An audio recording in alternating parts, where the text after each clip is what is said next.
샬롬, 하나님과 동행하는 새벽기도회 달라스 임마누엘 교회 권성철 목사입니다. 오늘도 하나님과 동행하며 풍성함을 누리시는 저와 여러분 되시기를 축복합니다. 오늘 말씀은 아모스서 5장 21절에서 27절까지의 말씀입니다.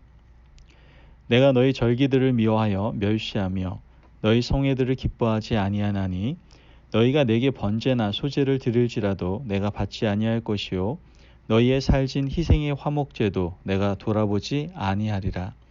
내 노래소리를 내 앞에서 그칠지어다. 내 비파소리도 내가 듣지 아니하리라. 오직 정의를 물같이 공의를 마르지 않는 강같이 흐르게 할지어다. 이스라엘 족속아, 너희가 40년 동안 광야에서 희생과 소제물을 내게 드렸느냐? 너희가 너희 왕 십국과 기운과 너희 우상들과 너희가 너희를 위하여 만든 신들의 별 형상을 지고 가리라. 내가 너희를 다메섹 밖으로 사로잡혀 가게 하리라. 그의 이름이 만군의 하나님이라 불리우는 여호와께서 말씀하셨느니라. 아멘. 하나님의 말씀입니다.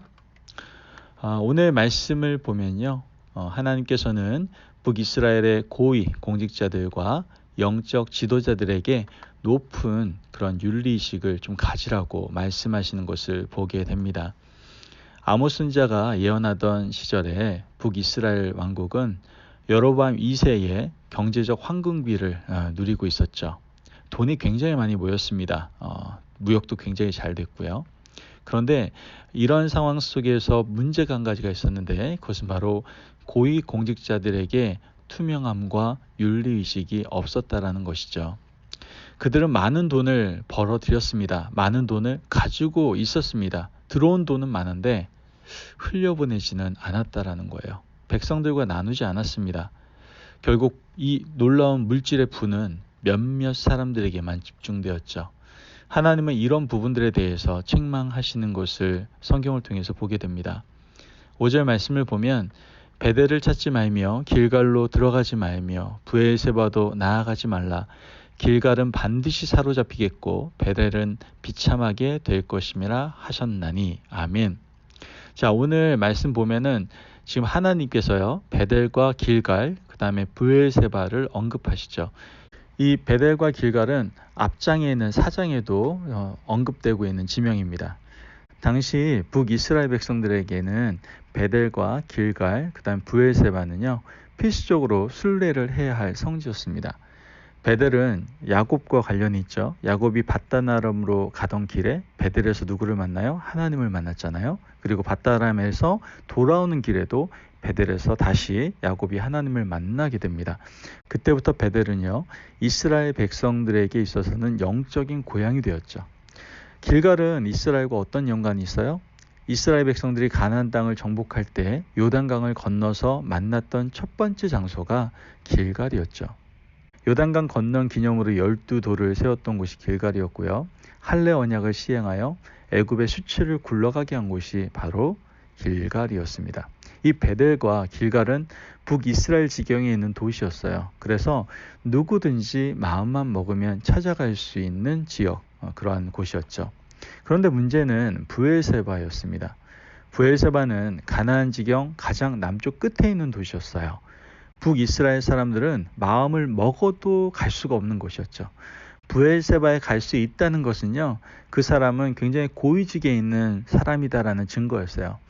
남유다의 영토를 지나 멀리까지 갈 정도로 그 위세가 대단했던 사람, 그런 사람만이 브엘세바에 갈 수가 있었습니다. 자, 그렇다면 브엘세바는 누구와 관련이 있습니까? 아브라함과 이삭과 관련이 있는 곳이죠. 아브라함이 말년에 이삭을 낳고 그곳에서 정착해서 오랫동안 살았습니다. 이삭도 아버지가 떠난 후에 브엘세바에서 머물러 있었죠. 이삭은 브엘세바에서 블레셋 왕 아비멜렉과 언약을 맺게 되죠. 자, 북이스라엘의 돈과 권력이 있는 사람들은요, 베델과 길갈을 아주 자주 드나들었고요. 위세를 떨치기 위해서 남유다, 브엘세바까지 순례를 하는 것을 보게 됩니다. 그 사람들은 그곳에 가서 11조를 드렸죠. 그리고 하나님께 예배도 드렸습니다. 낙헌제와 수은제를 드리면서 감사 예배를 드렸어요. 그런데 가난한 사람들에게는 베풀지 않았다라는 것이죠. 이것은 하나님 보시기에 죄였다라는 거예요. 4절 말씀을 보면 여호와께서 이스라엘 족속에게 이와 같이 말씀하시기를 너희는 나를 찾으라 그리하면 살리라 라고 말하고요. 6절 말씀을 보면 너희는 여호와를 찾으라 그리하면 살리라 그렇지 않으면 그가 불같이 요셉의 집에 임하여 멸하시리니 베델에서 그 불들을 끌 자가 없으리라. 아멘. 이렇게 말씀하세요. 그들은 성지는 열심히 찾아다니는데 하나님을 찾을 생각이 없었다라고 얘기하는 겁니다. 지금 그들은 베델과 길갈, 브엘세바는 찾아다녔지만 하나님은 찾을 생각이 없는 사람들이었습니다. 그런데 그들이 하나님을 찾는다는 의미가 도대체 무엇일까요? 우리는 이렇게 생각합니다. 하나님을 찾는다는 것은 기도 많이 하고 예배 열심히 드리고 헌금도 열심히 드리는 것이라고 생각을 하죠. 하지만 아모스 본문의 맥락에서 하나님을 찾는다는 것은 그런 것이 아닙니다. 물론 우리가 하나님을 찾는다고 해서 기도 많이 하고 열심히 예배를 드리고 헌금 열심히 하는 것 그것도 중요합니다. 중요하지 않다라고 하는 건 아닙니다. 그렇지만 오늘 말씀하는 아모스 본문의 맥락에서 더 중요한 의미를 말씀하고 있다는 것이죠. 그것은 무엇입니까? 하나님은 아모스를 통해서 정의와 공의를 말씀하신다라는 거예요. 7절 말씀을 보겠습니다. 정의를 쓴 쑥으로 바꾸며 공의를 땅에 던지는 자들아 이렇게 질타하시는 걸 보게 됩니다. 이 정의와 공의는요, 선지자들이 공통적으로 외치는 덕목이었어요. 이 정의가 헬라어로 미슈파트라는 단어고요. 공의는 체다카라는 단어입니다. 이 미슈파트, 이 정의라는 뜻은 자기 중심의 정의가 아니라 뭐라고 그랬어요? 저번에 하나님의 말씀을 중심으로 하는 정의를 말한다라는 것이죠. 그리고 이 체다카라고 하는 이 공의라는 단어는 관계의 바탕을 둔 공의를 의미하는데요. 하나님께서 백성을 지극히 사랑하셨던 것처럼 우리도 이웃을 섬기며 사랑해야 함을 바로 이 공의, 이 체다카로 설명을 하고 있는 것이죠. 여러분 그들은 돈이 많은 사람들이었습니다. 권세도 있는 사람들이었습니다. 하지만 정의와 공의는 없었던 것이죠. 정의와 공의를 가지고 있었다면 율법에서 말씀하신 것처럼 가난한 사람들에게 나누고 베풀 수 있어야 됐습니다. 하나님은 다시 한번 이들에게 정의와 공의를 지킬 것을 말씀하시죠. 24절 말씀을 보면 오직 정의를 물같이 공의를 마르지 않는 강같이 흐르게 할지어다. 아멘. 여러분 성경에서는요. 이 정의가 우리에게 꼭 필요한 물과 같은 것이고요. 공의도 역시 흘러내려 마르지 않는 강과 같이 되어야 된다라고 말씀하시고 계시는 거예요. 바로 나로부터 하나님의 정의와 공의가 흘러서 이웃들에게 넘치는 강이 되어야 된다라고 말씀하시는 겁니다. 그렇다면 여러분, 우리 어떻게 살고 있습니까? 하나님께서 우리에게 하나님을 찾으라고 말씀하십니다. 찾고 찾으라 말씀하십니다. 그 찾는다는 게 뭡니까? 하나님을 찾는 길은 정의와 공의를 실천하는 것을 말하는 거예요. 여러분 요즘 세상 참 좋아졌습니다. 돈만 있으면 성지순례 갈 수 있잖아요.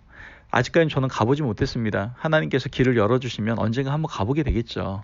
예수님이 잘하셨던 곳, 십자가 고난 받으셨던 곳을 오르며 예수님의 고난을 묵상할 수 있는 그러한 행복한 또한 은혜로운 날이 저에게도 올 거라고 믿습니다. 많은 사람들이 사도 바울이 선교 여행했던 곳도 답사하기도 하고요. 배를 타고 지중해 바다를 건너 밤모섬에 들어가 보기도 합니다. 또한 종교 개혁지를 갈 수도 있죠. 돈과 시간만 있으면 얼마든지 할 수 있는 일입니다. 물론 이러한 성지를 다니면서 그 하나님께서 우리에게 주시는 감동과 은혜가 분명히 있습니다. 그런데 성지는 열심히 찾아다니는데 우리에게 과연 하나님께서 원하시는 정의와 공의를 행하는 모습이 있는가? 이 문제에 대해서 우리는 좀 우리 스스로를 돌아볼 수 있어야 된다는 것이죠. 여러분 기억하십시오. 하나님께서는 자신을 찾으라고 말씀하십니다. 그 얘기는 무슨 말입니까? 바로 나를 통하여, 우리를 통하여 하나님의 정의와 공의가 이웃들에게 물같이 마르지 않은 강같이 흘러가기를 바라시는 것입니다. 여러분 지금 많이 힘든 때입니다. 도움의 손길, 사랑의 손길이 필요한 때입니다. 이 도움의 손길, 사랑의 손길이 머물러야 하는 그곳에 우리 그리스도인들, 하나님을 믿는 사람들이 사랑의 나눔을 흘려보낼 수 있는, 그들과 함께 할 수 있는 저와 여러분 되시기를 주님의 이름으로 축복합니다. 아멘. 그때 하나님께서 기뻐하시는 것이죠. 이러한 하나님의 놀라운 사랑의 언약을 우리는 늘 기억하며 살아갈 때 우리는 삶의 의미를 알게 되고 더욱더 삶의 가치를 느끼며 인생을 살아가게 된다는 것이죠. 오늘도 정의와 공의를 흘려보내며 하나님의 영광을 위해 살아가시는 저와 여러분 되시기를 주님의 이름으로 축복합니다. 기도하겠습니다. 사랑이 많으신 하나님 감사합니다. 하나님의 은혜 가운데 오늘도 우리에게 귀한 말씀을 주시며 하나님께서 우리에게 이야기해 주시니 감사합니다. 나를 찾으렴. 하나님, 우리가 정말 하나님을 찾고 있습니까? 정말 하나님께 찾으라는 그 의미대로 정의와 공의를 우리 주위에 있는 모든 이웃들에게 흘려보내며 우리가 과연 살아가고 있습니까? 우리 자신을 돌아보며 하나님께서 명령하신 말씀에서 우리 깨닫게 하신 대로 이제는 정의와 공의를 감같이 흘려보냄으로 말미암아 내 주위에 있는 모든 땅과 주위에 있는 모든 관계와 모든 사람들이 하나님 나라를 경험하며 또한 그 속에서 하나님의 영광이 나타나는 아름다움이 가득할 수 있도록 주님 역사하여 주옵소서. 감사하며 예수님의 이름으로 기도합니다. 아멘. 오늘도 하나님과 동행하며 풍성함을 누리시는 저와 여러분 되시길 축복합니다. 여러분 오늘 하나님을 찾으시기를 바랍니다.